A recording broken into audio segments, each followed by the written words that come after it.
Good afternoon and thanks for joining us on this edition of Impact, reaching you live on ITV. My name is Francisca Oga, and you know what you and I do on Impact. Together, we talk Nigeria into shape. Today on the program, we'll be taking a look at conflict resolution within governance. As a leader, sometimes you're faced with situations where there are internal conflicts that need to be handled in such a way that leaves the organization unscathed. In the case of government, often it is, let's take the Rivers State for instance, it is that the people are going to suffer based on the decisions that have been taken by the leadership if crisis is not handled effectively. We are all aware that in Rivers State there is currently a state of emergency, something which resulted because of the, what do I call it now, the rivalry, do I call it the contentions that were inherent between the then state governor or the suspended state governor Siminiri Fubara and the minister of the FCT, Nyesom Wike. We had factions, we had supporters from the two camps at each other's throats. We had a situation where within the State House of Assembly and within the executive there were divisions that made it impossible for laws to be passed for harmony and cohesion in governance, for the smooth running of the state. Things came to a head and there seemed to be no other option than for the president to step in, and the state of emergency was actually put in place. So then we are going to be reviewing how handling the crisis in that situation, the resolution of that conflict, will work or has worked for the good or otherwise of the people of Rivers State. To join me on this program, I have with me an analyst, Mr. Moses Idika. You're welcome on the program. Good afternoon, my pleasure. Now let's, from your own angle, look at the state of emergency that was declared. Now, what do you think about that act or that move, as a way of quenching the fire that was burning in Rivers State? Well, the state of emergency that was declared in Rivers State, of course it wasn't the first time that happened. President Obasanjo, President Goodluck, they all at a certain point declared state of emergency in states to be able to stem violence and things that could crash the entire democracy that we have in Nigeria. And if you look further back, in the 60s, there was what was called Operation Wete, which started in the western part of Nigeria. Somehow, that eventually culminated into the collapse of Nigeria's democracy as it were then, and ushered in the military. And for over 30 years, Nigeria was from one military regime to the other. So, looking at it dispassionately, of course, the situation in Rivers State was beginning to take all manner of dimensions. It took ethnic dimension. It was snowballing into a full-fledged conflict. So it was rather okay that Mr. President intervened then. Of course, people would always, some of us raised eyebrow too because of the suspension of the governor. Because when you look at Jonathan's time, the governors, the House of Assembly, they weren't suspended per se, but there was a state of emergency that allowed Nigerian military to move in and, quell the crisis at that point in time. But in the case of Rivers State, it's also because no two problems are the same. It has its own dimension that it was the protest already started. So if the president didn't do that, nobody can really tell what could have happened by now. So it was in order, and from all indication, you can see that all the camps, they've all calmed down. People in Rivers State are now beginning to go about their businesses without necessarily, hitting up the system that was before the declaration of emergency in March. Okay, so we are used to having, or for a long while, we've had this situation in Rivers State where people had loggerheads. We had the Wike versus Amechi thing. Now we have the Wike versus Fubara and all of that. But we've heard Nyesom Wike declare that he is open to reconciliation, and we've equally heard from the other party calling his boys and his supporters Southerners to step down on whatever issues they have. Do you see peace or total reconciliation in the picture? Definitely there has to be, because for the state to move forward, either you are in Wike's camp or you are in Fubara's camp, they are all from Rivers State. And so long as Rivers State is in crisis, nobody will benefit. So I think that there is actually real hope that peace is going to return. And one key thing that has happened within this period of state of emergency is that all the various actors that were springing up, groups springing up, they've all suddenly stopped, which means those groups were actually springing up out of selfish interest. During that time, there is no day that a certain group does not give a communique either in support or anti-Wike or anti-Fubara or pro-Fubara. So where are those groups now? Where are those individuals now? Now that neither Wike nor Fubara is, so to say, in charge of Rivers State, it means those were cosmetics, those groups, ethnic groups, religious group, women, men, politicians, nobody is talking now. Why? So assuming that, God forbid, that either of the main actors died, it means the state would still have continued. So I think that it's a lesson to everyone, because the quest for relevance in politics is what actually pushed a lot of people to, take side, even when you know that you are taking the wrong side, but because you feel that if this happens, it will benefit you better or more, then people start pushing, fanning embers of violence and discontent just to benefit themselves. So I think that every Nigerian, those who were supporting Wike or those who were supporting Fubara, those who were reading meanings into the body languages and politics of Rivers, we can all see today that Rivers State is still existing.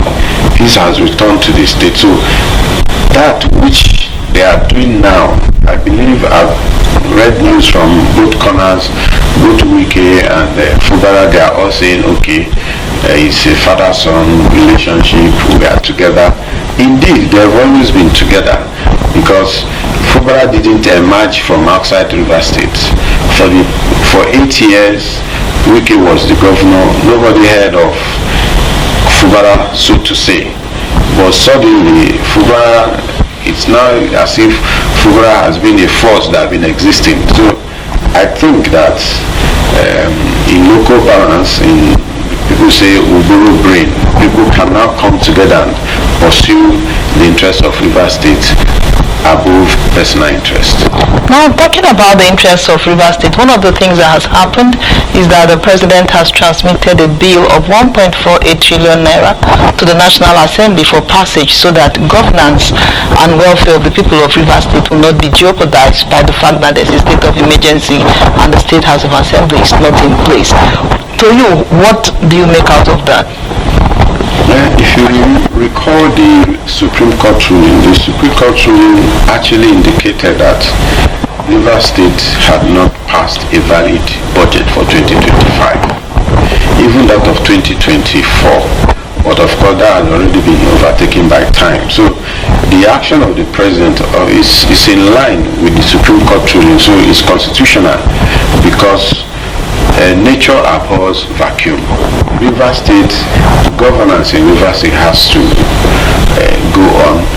Besides, Rivers State and Nigeria today is still a democracy, and for you to spend a kobo of public fund, it has to be appropriated for. And for now, the National Assembly has now taken over the powers of Rivers State House of Assembly.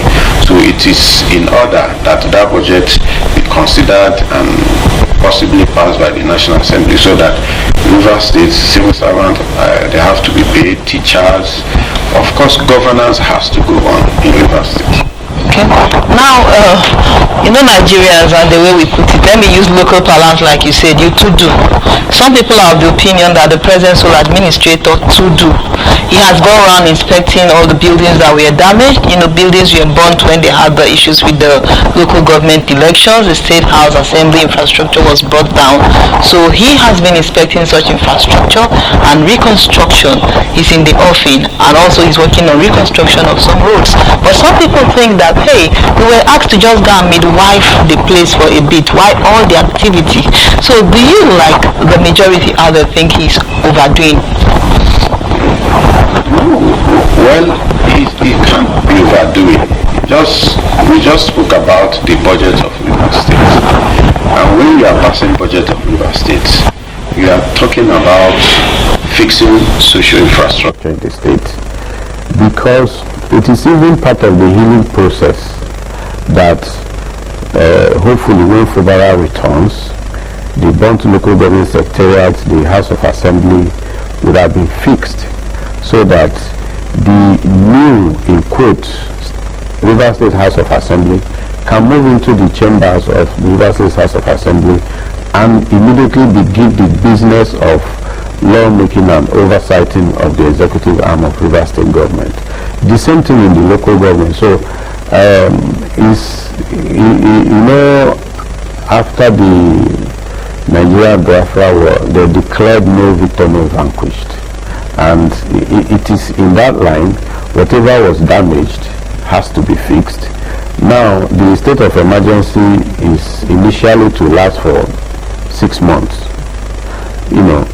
Within these 6 months, a lot of things can be fixed. And if those things are fixed, it will be in the interest of the government, because they can just hit the ground running without necessarily, because when you start going back, this was destroyed, it will still bring all those sentiments. You recall how these things will happen, but if Fubara comes back and every of the damaged public infrastructure is now repaired, then the transition will become seamless.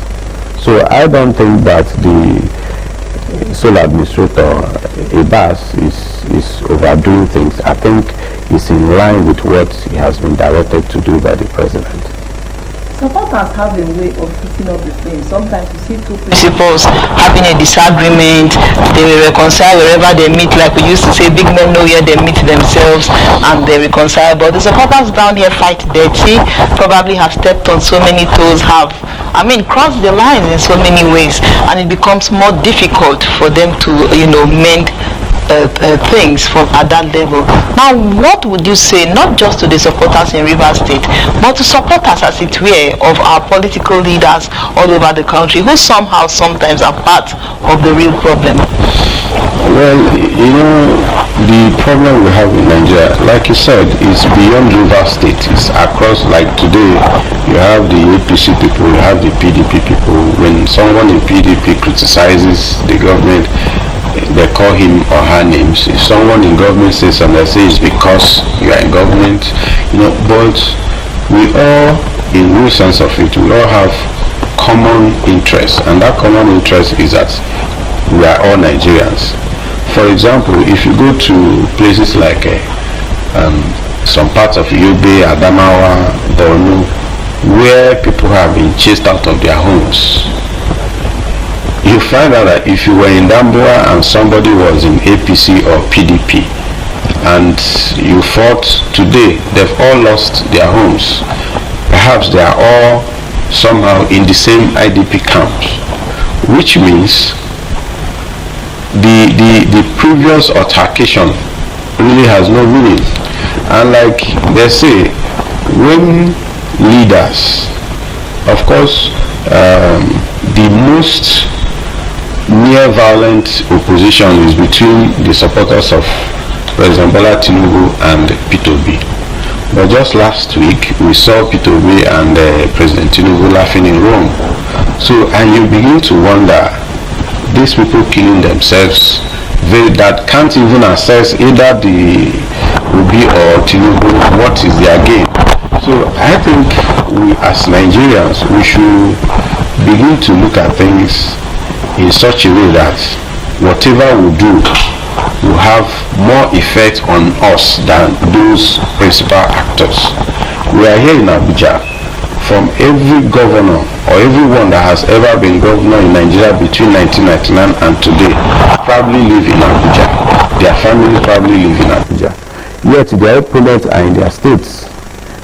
Either way, so Nigerians should begin to see Nigeria as our common interest and not those political actors. And when you see Nigeria as your common interest, you will realize that the peace and progress of the country will be paramount in your thinking. So that's my take on that. Now, generally, as we conclude, let's look at the relationship between the different arms of government. Would you say that it is commonplace, or would you say it was just an isolated situation in Rivers State where we had discordance between the executive and the legislative arm? Well, I think in the states, the state houses of assemblies are not really as strong as the National Assembly, because you recall that during Buhari's time, Buhari somewhat granted autonomy to state houses of assembly, whereby their salaries and emolument of even their staff can now be directly paid to them. Before now, what we had was everything happens at the pleasure of the state governor. Even at that, even with that partial autonomy granted, most states would rather the houses of assembly kowtow with the governor. That way they all move somehow peacefully. But in the case of Rivers State, you find out that the FCT minister of today, Mr. Nyesom Wike, was indeed entrenched in the system in Rivers State.